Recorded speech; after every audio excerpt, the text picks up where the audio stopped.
Hello individuals.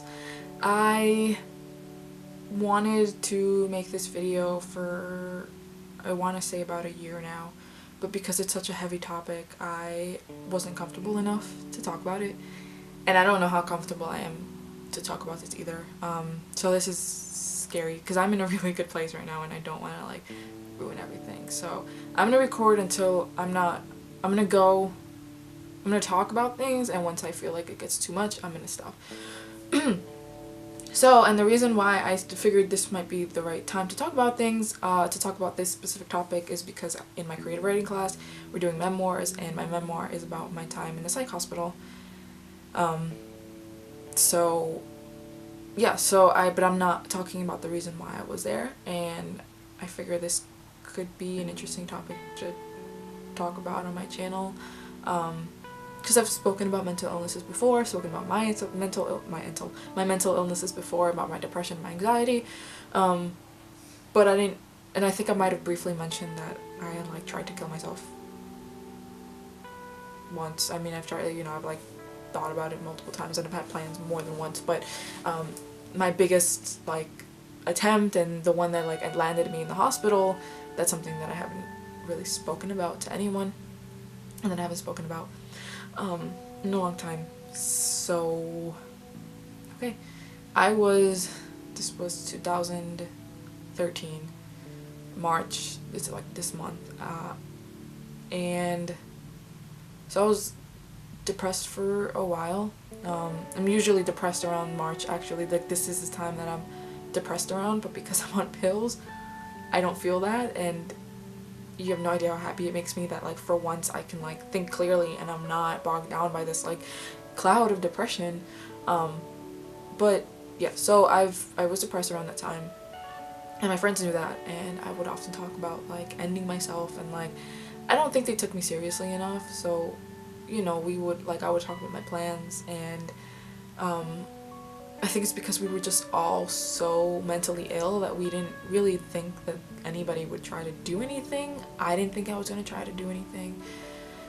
But March 5th, I cut school. I did school the entire day. I hung out with my best friend. We literally just like, we met early in the morning around my school, and we like walked around instead, and we didn't like, we walked around, and I can only remember like walking around for hours, but I don't remember much of that. I do remember talking to her, and I remember talking about how sad I felt and how shitty I felt and how I felt like nobody really cared for me, and we were a part of 4, so we had like a quad kind of group. We were very close to the point where it was like toxic, but it was just her and I that day, and I don't remember much of anything else other than getting home, and I was already feeling like this low, I don't know, like the most depressed that I've ever felt, and I didn't know how to handle it, and I was already at a point where like, I mean, it's like I can't remember this, but I know that it happened. I remember just feeling like nothing was worth it, and then I got home kind of late, and my mom had called me in and was basically confronted me and was like, why did I get a phone call that you missed school? She was yelling at me. She didn't really like ask me softly. She just sort of, because she's like, she'll never claim this, but she's very much an abrasive kind of person, and so when she confronts me, she confronts me. So she had called me in and was basically like, upset, and then I, for such a long time, I mean, I've gotten a lot better, but I used to react, like any kind of accusation, I would react very strongly. Even if I knew I was wrong, I would just very strongly like yell back. So I started yelling back, and I like ran into the bathroom, and I grabbed this, and I hate saying this because I know how many people have told me like, you can't kill yourself like that. Well, I didn't know that. I was like 15 years old, and I had no idea what I was doing, and I thought that this was appropriate, and I just like, I didn't know what the fuck I was doing, and I still don't. I mean, I only feel ashamed because like people told me it was stupid, and like that's no way to kill yourself. But I mean, I'm glad that I didn't. But I grabbed like our our like bottle, like large bottle of Advil that we had, and I grabbed like whatever other prescription crap I could find, just anything that was there. It happened to be prescription pain medication, so I took anything. I grabbed my water bottle that I had, and I was sobbing like a mother, and I grabbed like a loose leaf paper, and I was so distressed that I scrambled on anything. My suicide note was not very large. It was like 3 bullet points. It was like, things I want to tell you. I'm depressed and I have been for a long time, something else, and like the last thing was like, because I identified as a lesbian at the time, and that was what I wrote. And so that's what I put it like next to my, I put it like on my bed or something, or like next to my bed. I don't actually remember where I put it. And I downed as many pills as I can take before I felt like I couldn't anymore. And then I went to sleep. I consider this death. I mean, I don't know if I really died, but I saw a light. I saw a really bright white light, just like, you know, the typical like, don't walk into the light kind of thing. I saw that. I saw the light, and I ran to it because I didn't want to live anymore. I felt unloved. I felt like, you know, after my mom yelled at me, I just felt like a giant disappointment, and I didn't see any reason to live. Like, I just didn't see any reason. And yeah, and then I had this ridiculous like nightmare, where I saw this really monstrous figure, kind of like a demon, kind of like the devil, and I thought, you know, it was the devil. And I'm gonna, just because it's like my story, I'm gonna say that it was the devil, and I looked at him right in the face. And I was in this bathroom, this like white bathroom, and I was forced to drink pills like over and over again, and like constantly die. And I just remember having to drink like these pills that would kill me, and like just do it over and over and over again, because I would resurrect, and I would just have to do it over and over again. And I felt so like, I've never felt this lonely before. I was literally by myself in this white room, and like I had to spend eternity in there. And then I woke up. Like after that, like that's the vision that I had. And then I woke up the following day so disappointed. I was so disappointed that I was alive. Like I didn't want to be.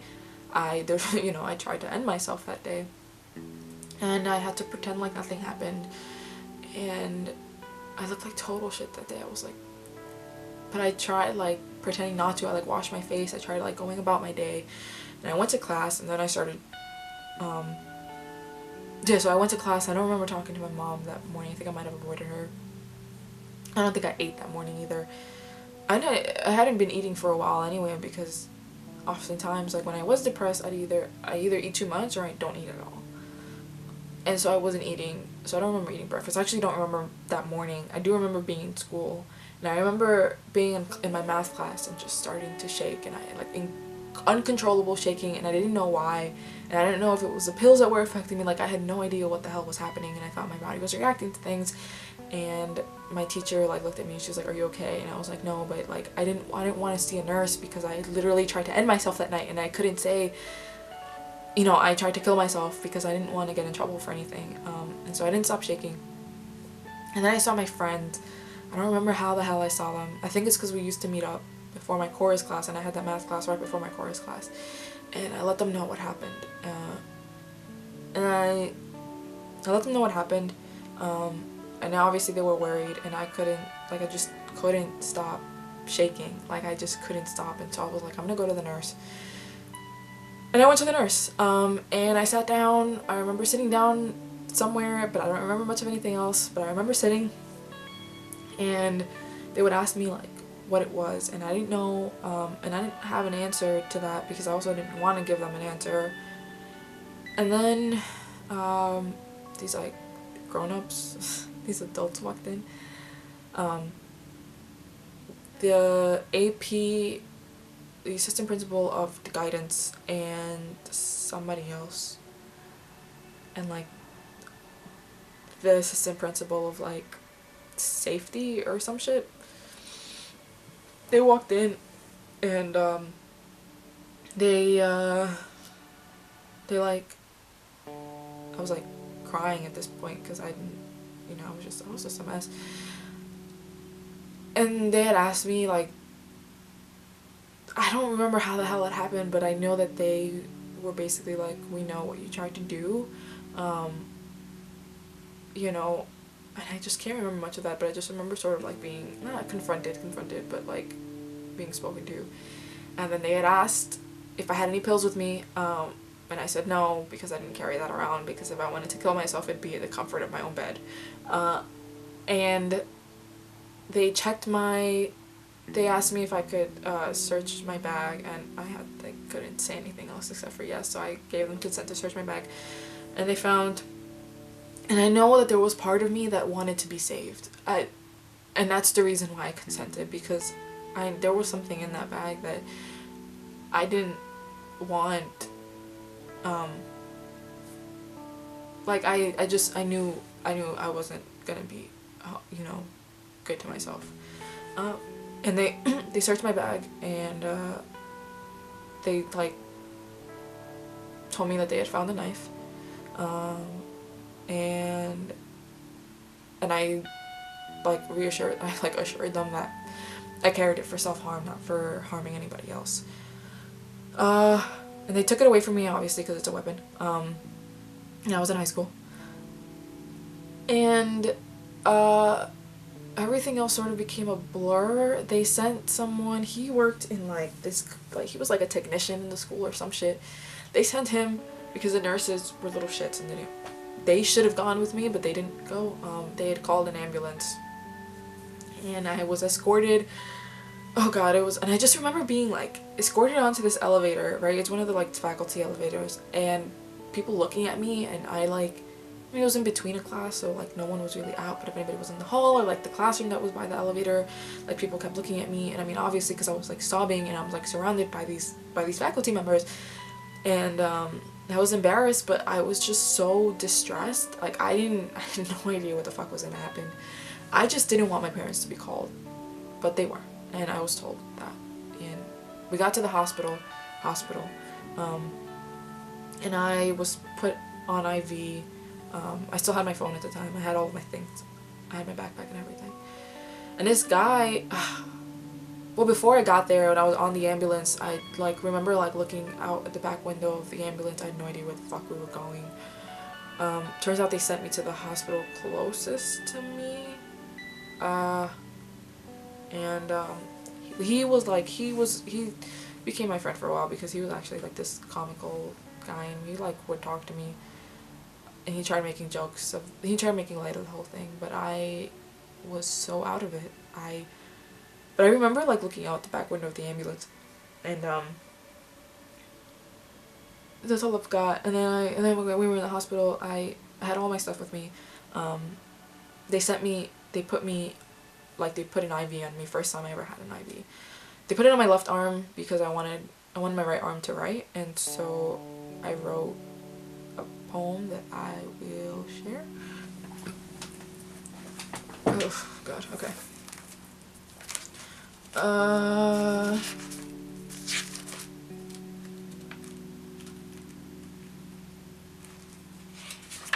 Okay. I wrote 2 poems, actually. That same day, the same day that I tried to end myself, which is ridiculous. It's long, and I'm not gonna read it because it's more about self-harm. But the poem that I wrote in the hospital, like 1:58 p.m., so it was like the middle of the day. I saw a light, ran towards it. My hell wasn't fire and screams, it was a repeat of my death. Death and I made eye contact, and he reminded me what I faced. Drink 'em, die, on repeat. But I woke up. Unfortunately, I was existing. I had to face life, and I had to face tears. Thought I was done with misery, so I went for a fight. And that was the last poem that I wrote. Until later on, but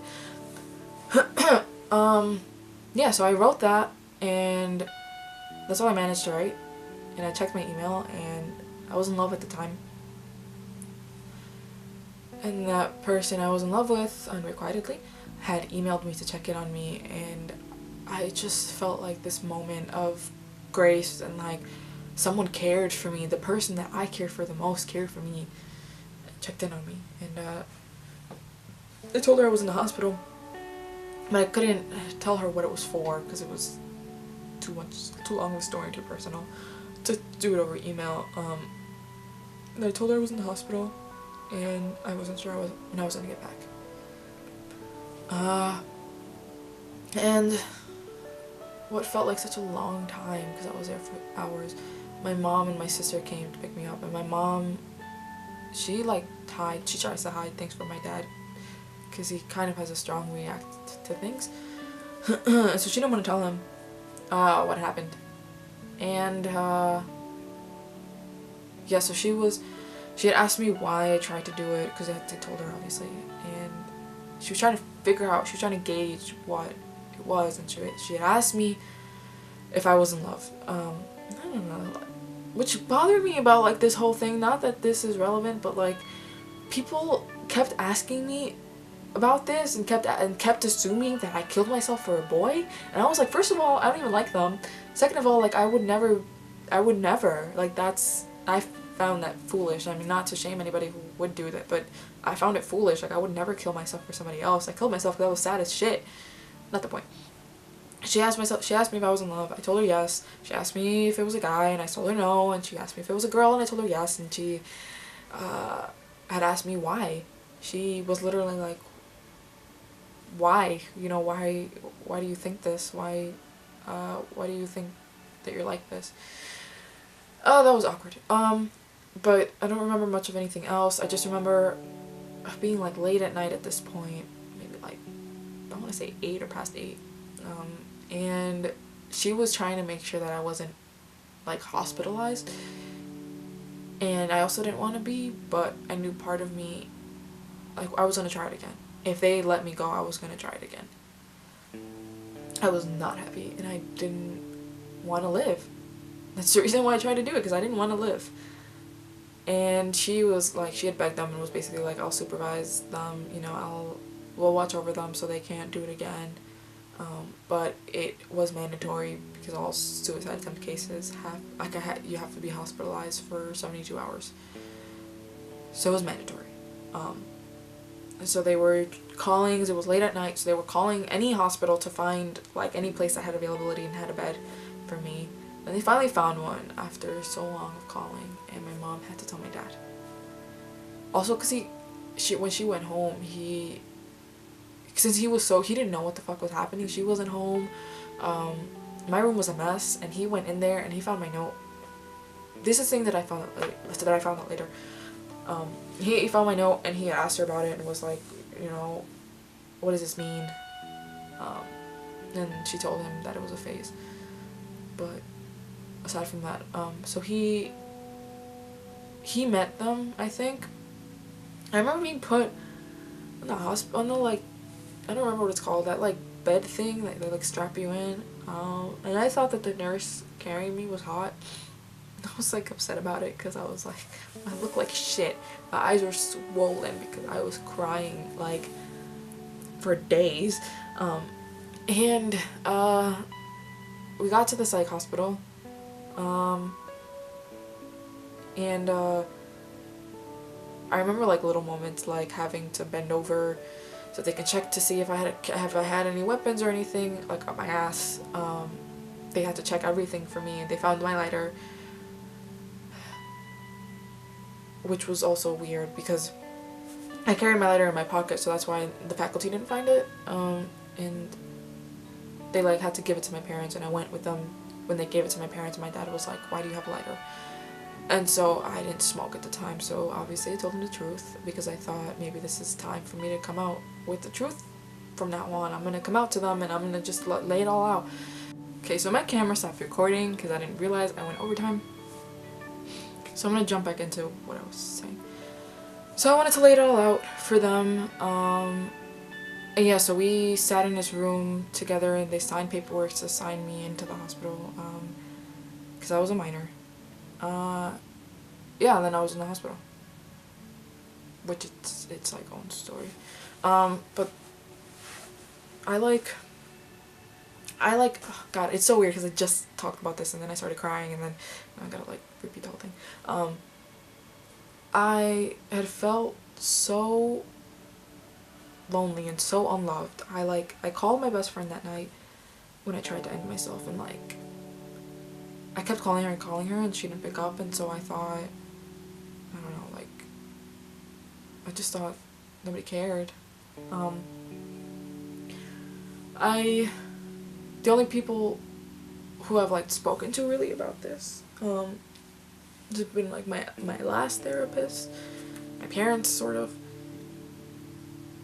my best friends who knew, my best friends at the time who knew, and my best friend now. I haven't really spoken about it though. It was just sort of like, you know what happened. Interestingly enough, the week before this, I had dipped low, and I tried talking to one of my exes again. At that point I only had 2 of them, but the one that I couldn't stand, and I like tried making a connection with her again, and after this weird, like we had plans to meet up that Tuesday. I only remember the fact that it was Tuesday, but I can't remember like what day of the, you know, what day it was or whatever. And she canceled on me because we were on the phone, we were having phone sex, and something happened and she canceled on me, and she wouldn't answer my calls, she wouldn't answer my texts. And so I was like, if somebody who I didn't, like, who I didn't even care for, like, didn't care about me, like, nobody cares about me. And that was the only time. And I made my best friend, like, tell her, like, oh, you know, they're in the hospital, they, like, try to kill themselves because of you. Which is shitty. I, like, still to this day, I'm like, why did you do this? Not the why do you try to kill yourself, like, why did you try to blame it on somebody? I want her to feel bad. But just to think, like, 4 years ago, this is how I felt, and, like, surprisingly, I mean, thankfully, thank God that I don't feel triggered repeating this story. This is, like, it took a lot out of me, I'm not gonna lie. So, obviously, I took a lot of pauses. It took a lot out of me to talk about it, but I don't, God, I feel so much stronger. 4 years ago, I really, like, I felt this way. Fast forward 4 years later and a week later, and I'm getting my first shot. And it is one of the best moments of my life. And I walk out of there crying of happiness, and it was just one of my biggest moments of happiness, and I felt so confident, and I felt so right, and I feel so, like, I'm in such a good place that even if I, like, am shitty, like, even if I, like, feel like total crap, maybe it's the pills, I don't know, but I feel like, you know, I've just gotten better, and I've, like, there are things that started clicking for me that didn't click back then. And just, like, it's just crazy. It's just crazy for me to think about how much has changed. And I'm glad.